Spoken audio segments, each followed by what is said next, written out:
First, you have some time to look at questions 1 to 5.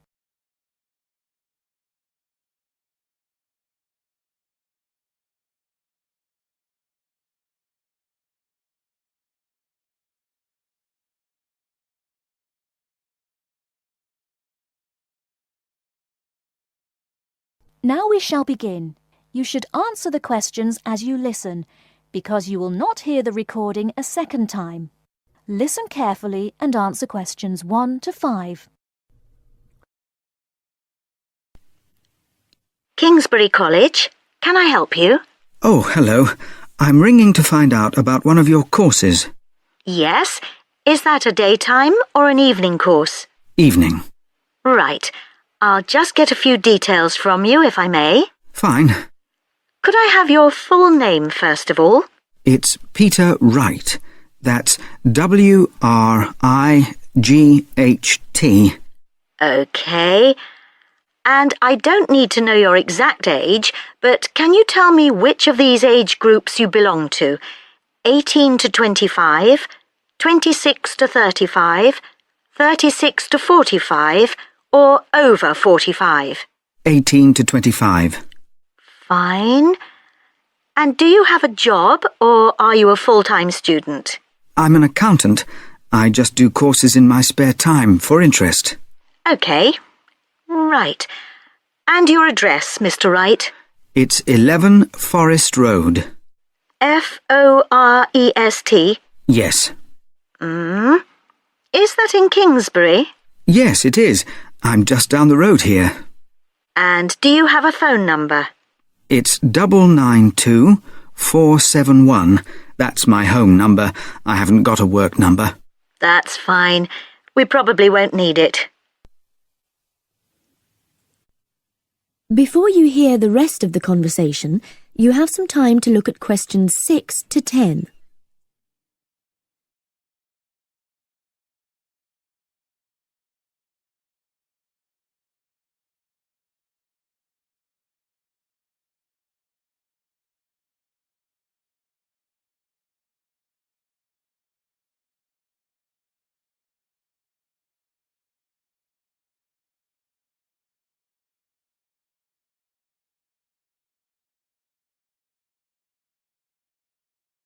Now listen and answer questions 6 to 10. Now, you want to register for a course. Yes, cookery. Do you happen to know the exact title of the course? We've got Thai cookery on Wednesdays, or Mexican cookery on Fridays, or... Mexican. I'd like to do both, but I'm busy on Wednesdays. OK. Well, you can always do the other one next term, I suppose. Now, do you know when it begins? Is it the 26th of March? That's right. And it's £45 in total. That's including the ingredients. How would you like to pay? Card? Cash? Can I send a cheque? You can, yes, as long as it arrives at least 1 week before the start of the course. OK. And I'll just give you a reference number, if you could make a note of it and write it on the back. Yes? It's CZ943. Yes, got that. Good. Well, there's just one last question. Do you have any special requirements that I should make a note of? Yes, there is one thing. I use a wheelchair. Right, so you need to have access for that. OK. Don't worry, your room is on the ground floor, and I'll make sure there are no steps involved. We can always put a ramp in. Thanks. So, we look forward to seeing you on the 26th of March. That is the end of part 1. You now have half a minute to check your answers.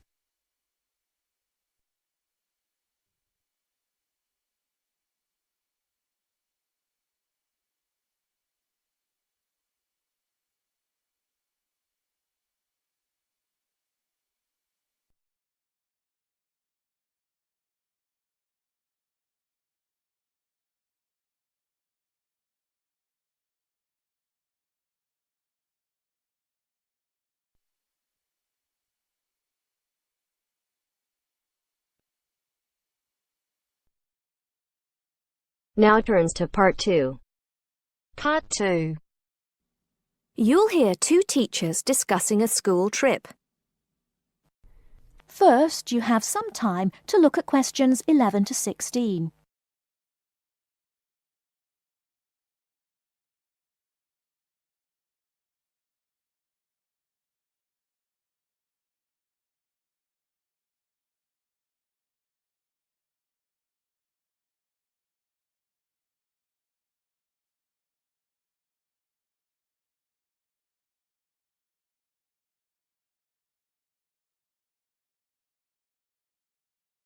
Now, listen carefully and answer questions 11 to 16.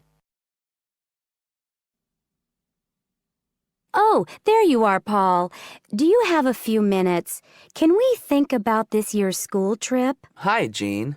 Yes, of course. Have you got any ideas? I've been looking through some information, and I've brought a few leaflets with me. Here you are. Okay, thanks. Just remind me when the trip is. Next Friday. We'll be leaving at 9 and be back here at around 4, so we've probably got time to visit a couple of places. Let's see. What leaflet have you got there? Central Gardens. Looks like a nice place. It's open from 9 until 6, so we could go there anytime we wanted, really. What about there in the morning and then somewhere else in the afternoon? Farmer's Market would be an option first as well, at least until they close at 1. Or we could try Grey Castle. That should be possible in the morning or in the afternoon. Oh, hang on. That's at the weekend. The last admission is at noon on weekdays. Greenhall says the same thing. Queen's Park opens at 8, so we could go there first. Or, according to these times, we could go there on the way back to school, because they don't close the gates until sunset during the week. Okay, that gives us a few options. We went to Queen's Park a couple of years ago, didn't we? I seem to remember that the pupils really enjoyed it. It'd be nice to go somewhere new as well.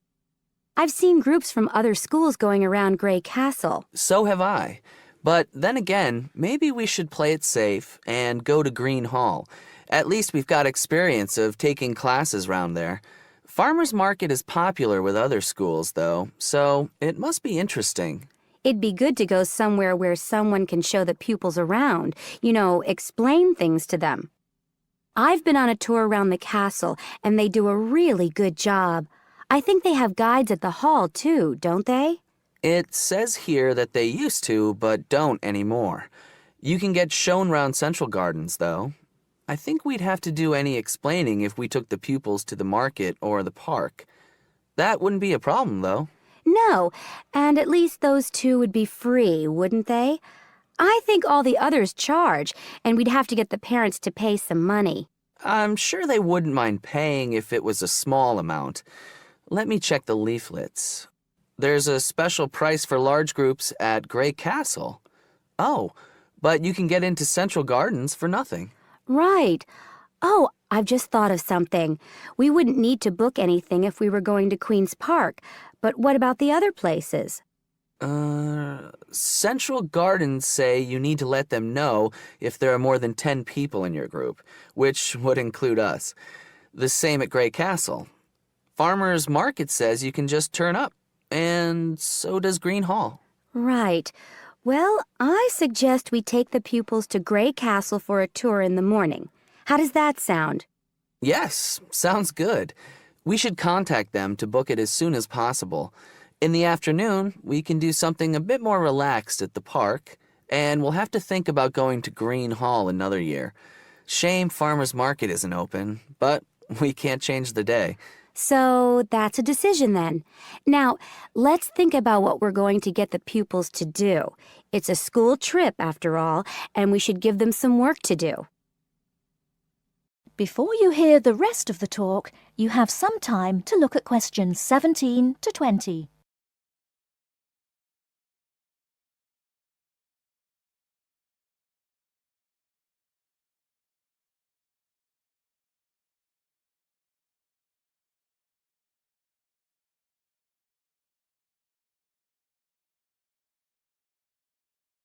Now listen and answer questions 17 to 20. I think they should know something about the place before they go. That way they know what they're looking at, and they'll be able to write about it better when they get back. I'll put some information together to look at home and give them copies after the next lesson. Good idea. I'll write something for them to do as they're going round the place. We did a quiz last year, and that worked really well. I'll do the same kind of thing this time. Okay. Now, what about the travel arrangements? How are we getting there? What do you think? I remember one year Mrs. Jackson took her group by bus, and that was a complete nightmare. It's quite a long way, isn't it? We could hire a coach for the day, which is what we usually do, or there's the train. It's rush hour, though, isn't it? So it'll be really crowded. And it'll be more convenient for the rest of the day if we've got our own transport. Yes, we'll do that then. Anything else? Oh, we need to let the parents know what's happening. We could ask the office to call everyone. It would take too long with so many. I know when we send a letter home, there are always a few pupils who lose it, but not all the parents have email yet, so I don't think we have any choice, really. I'll write something and take it to the school office this afternoon. Right. I'll go and tell the pupils the good news.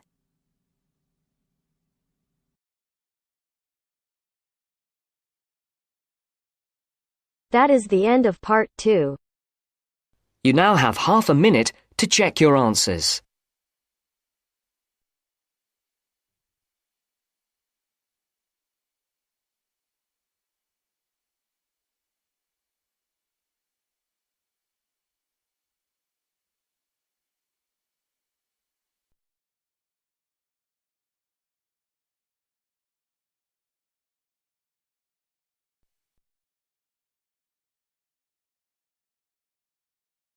Now turns to part 3.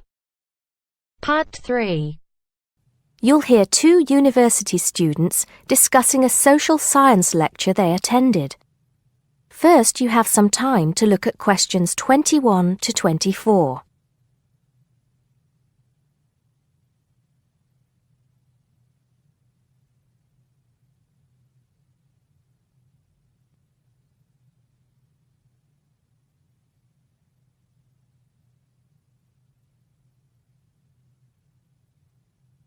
Now listen carefully and answer questions 21 to 24. Did you go to the first social science lecture yesterday? Yeah. Didn't you see me there? No. I was trying so hard to understand the lecturer. What didn't you understand? A lot of it, really.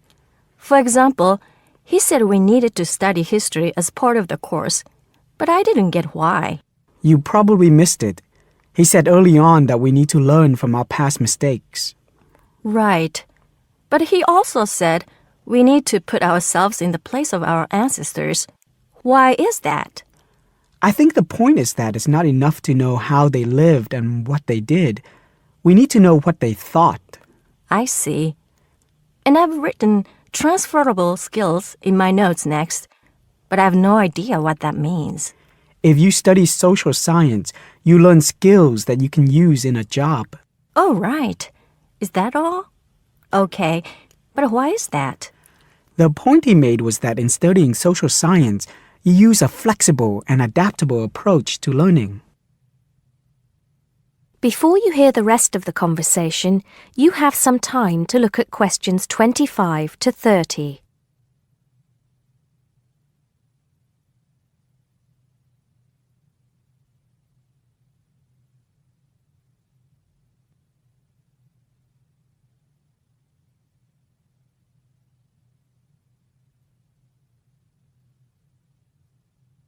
Now listen and answer questions 25 to 30. He also kept mentioning all the other subjects we will need to study as part of the course. I didn't write them all down, did you? Some of them. I think I can make sense of my notes. The first one was anthropology, which he said would cover prehistory and archaeology as well. Okay. Then there's economics. I wrote down that this was not meant to mean that we will spend all our time looking at economic theory, but more that we need to see how humans behave. That's good. I don't think I could handle economic theory. He said something about education too, didn't he?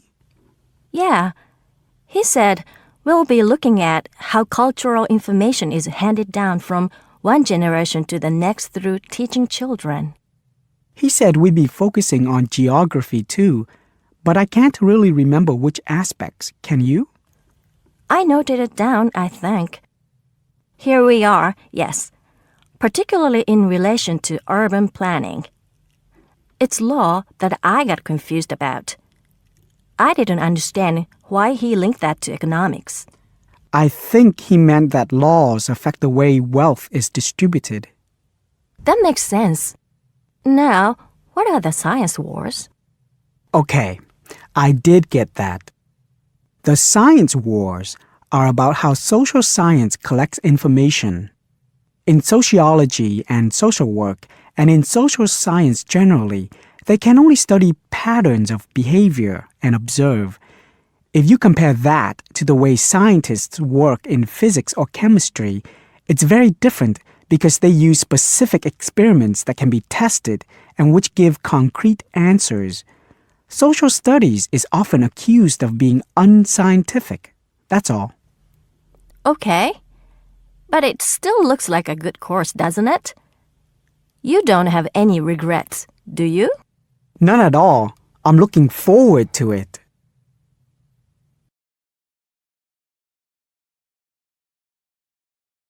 That is the end of part 3. You now have half a minute to check your answers.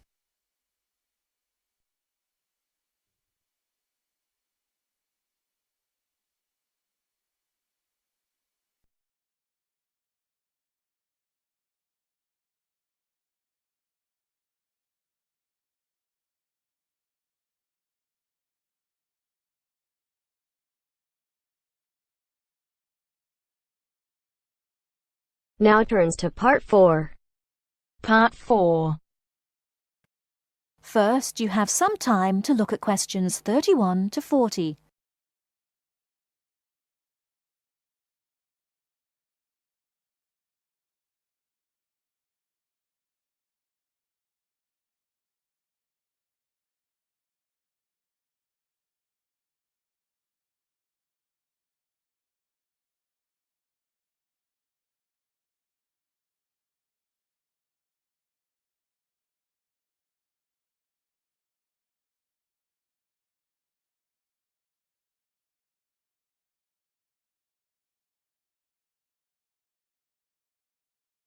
Now, listen carefully and answer questions 31 to 40. Today I'm going to talk about the city of Barcelona and its architecture. First, the city. Barcelona is a city of some 1.5 million people. It is a port situated on the northeast coast of Spain in the province of Catalonia. The people speak Catalan as their native language, but most are also fluent in Castilian Spanish and some speak English too. The city centre is surrounded by a ring road which encloses a grid with 2 major roads running diagonally across it. These are the Avenidas Diagonal and Meridiana. Probably the most famous street in Barcelona is La Rambla, which connects the Plaça de Catalunya in the town centre to the statue of Columbus on the water's edge. All along the centre of this wide boulevard are stalls selling flowers and artistic works. Barcelona was founded by the Carthaginians from modern-day Tunisia in North Africa. It grew under the influence of the Roman Empire, later becoming the capital of Spain. Under strong government, it expanded its trade, exporting cloth to other Mediterranean ports, and establishing itself as a financial centre. It went into decline after 1400, and in 1640 it was the centre of the Catalan Revolution against King Philip IV of Spain. Now it is considered by many to be the cultural centre of Spain, and the Olympic Games were held there in 1992. Now to the architecture. Throughout the city there are many fine buildings, churches, cathedrals, markets and squares, which date back to the 13th century. One very fine square, which can be entered from La Rambla, is the Placa Real, or Royal Square. This was built by Molina in the 19th century.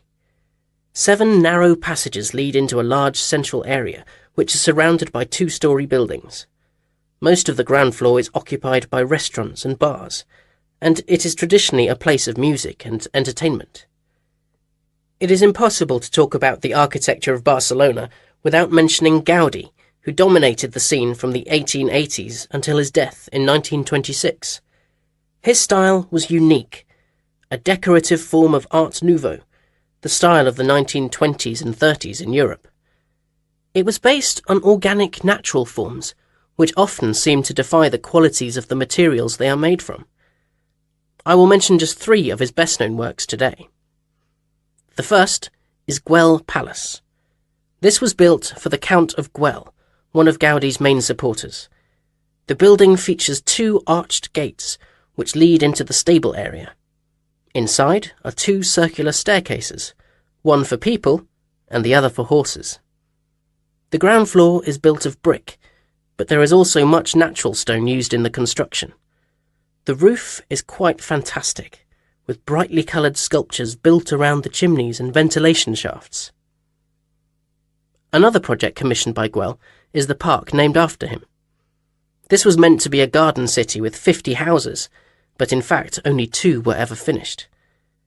The influence of nature is strong in the cave-like spaces and animal figures, and again, much use has been made of brilliantly coloured surfaces. But the greatest of Gaudí's works is still under construction, and it is not expected to be finished until 2041. He began work on this cathedral, known as La Sagrada Familia, Church of the Holy Family, in 1882, which means that it will have taken 159 years to complete. The finished building will have 18 towers, the highest being 170 metres high. The building will be 95 metres long by 60 metres wide, and it will hold 13,000 people, a truly impressive monument to Gaudí's great genius. And that's all we have time for today. Next week, we'll look at some of Gaudí's smaller projects and also his furniture designs. Please make sure that you complete your assignment on Le Corbusier by this coming Friday. That is the end of part 4. You now have half a minute to check your answers.